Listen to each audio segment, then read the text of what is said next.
Good morning and welcome to Rising. We have a great show for you today. Marianne Williamson joins us this morning. She weighs in on the apparent Biden momentum following the 2022 midterm elections. We'll also weigh in on a court ruling that public safety outweighs personal vaccine choice.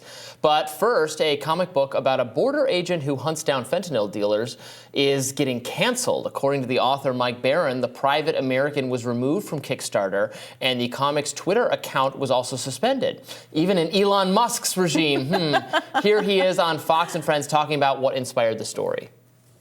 It's a classic vigilante story in American mode. I used to write Punisher for Marvel, and it's the same type of character. In fact, this book came about when I asked myself, well, what would the Punisher be doing today? He'd be down on the southern border, trying to stop the flow of fentanyl into the country. There's nothing against the immigrants who are trying to cross over just to get a better life. In fact, he's there to save them.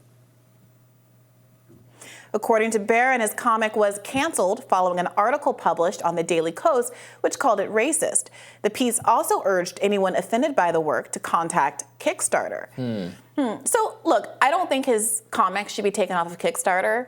I suspect that things have changed, public perception of these kind of vigilante characters, especially in the kind of world we live in where there's so many mass shootings, where we have a different attitude toward vigilante justice, where there's critiques and concerns about the criminal justice system, the official criminal justice system, much less the offenses, the abuses that can take part in a vigilante system, that there might not be the same appetite for this as there was once for the Punisher. But I don't think that, you know, a third-party app like Kickstarter should be the one that's the arbiter of that sort of thing. You know, it's actually very interesting. My understanding of the Punisher, and I haven't read the original comics. I've watched some of the Punisher in the Marvel universe, where he's in the Daredevil kind of canon.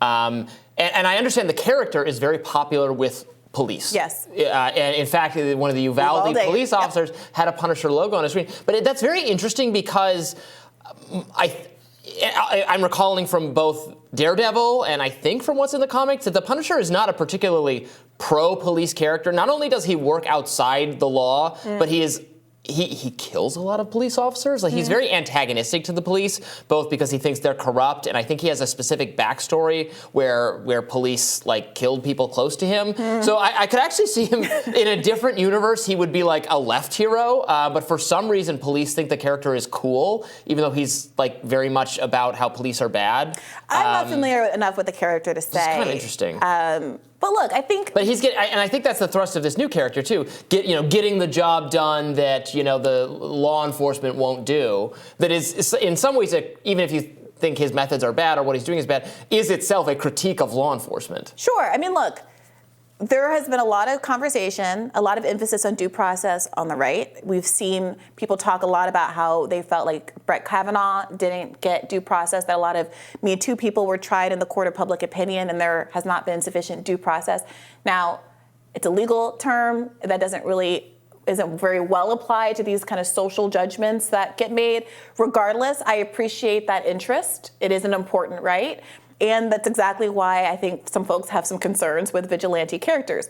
However, again, fundamentally, look, I don't agree that it should have been taken off of Kickstarter just because of some social pressure, especially because of some random article in the Daily Kos. The Daily Kos, in my humble opinion, hasn't done a lot that's worthwhile in a very, very long time. And the idea that anyone's taking their notes from what's happening over there is a little bit absurd. But, especially I'm irritated by the idea that it's perpetuating this narrative that there's some big, strong, influential liberals who are, attacking this man and his right. Like, just let him publish his comic. Let nobody buy it if that's what it is. If lots of people love it, great. It doesn't do anything different than all of the other kind of violent, kind of, conservative-leaning or perceived to be conservative-leaning comics that are already out there, and that our brave heroes like the police officer at Uvalde know and love. And also there's another aspect of this too, which is like just depicting a character is not like necessarily an endorsement of that character.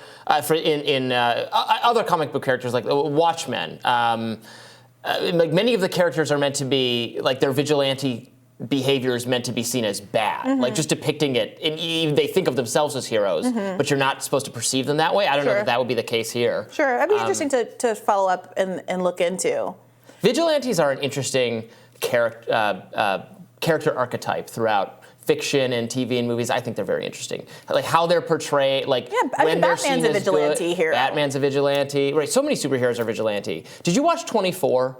I did not. So I'm a big fan of 24. I think 24 is sneakily one of the most libertarian franchise shows that ever existed. So most people got hung up on there's a lot of torture. Remember the narrative about how it was depicting torture, and it was during the height of the war on terror, and it was being seen as very conservative. Folks to abuses against Arab people in particular. Yeah, but it turned out that a lot of that torture was illegitimate and was pointless and was done on people who were innocent. And like there's this whole criticism of American foreign policy. There's one season where we're about to bomb the wrong country because we're getting bad intelligence from bad actors. Jack, the main character, ends up having to work outside the government because the government is incompetent and evil and compromised. Like the president is a terrorist one season. It's very against American power. Of the United States is a terrorist? Turns out to be secretly a terrorist. Oh, yes, interesting. Working with terrorists. And Jack has to work outside the system, but it's not the, people saw it immediately and thought, oh, this is a rah-rah, we're gonna torture the bad guys, we're gonna get them, we're gonna kill all the Middle Eastern terrorists. And it's like totally a criticism of that if as it goes on. Well, I think part of the pushback, I suspect, is because of the choice to make this character black. What do you make of that? Of which character? The character in the comic, in his comic strip. This idea that I didn't even. Yeah, that you're gonna take a character. There are assumptions that are made about the racial background of border agents, which doesn't really pan out in a lot of ways. Many of them are Latino, et cetera. Yeah. But to say that is trying to insulate the perhaps conservative politics of someone in that circumstance by slapping a black face on it. Let's make him, I don't know, trans, gay, do all that sorts would be even of worse in terms of trying to distract from the fundamental. Yeah, so that's what the liberals are accusing him of doing. I suspect that's part of what, I mean, they was accused of being racist. I could see conservatives also do actually it'd be much more likely that it'd be a white person or something, or a Latino person. Yeah, I mean, there's been a lot of because conservatives don't made. like the forcing of making dwarves in the Lord of the Rings black for quote unquote no reason. Oh well, no. I think it's the opposite concern that a lot of liberals have gotten in trouble for saying these white border agents making presumptions in that way, and then it turns out that they are in fact Latino. Yeah, a lot of them are. And they've had to massage their messaging to not make it up and down. There's a lot of black police. Sure. I mean, they've tried hard to make that the case. I mean, diversify the force. And my understanding is that there aren't massive differences in. Yeah, because, but that's not surprising. I think a lot of conservatives think that's a gotcha. It's not a gotcha.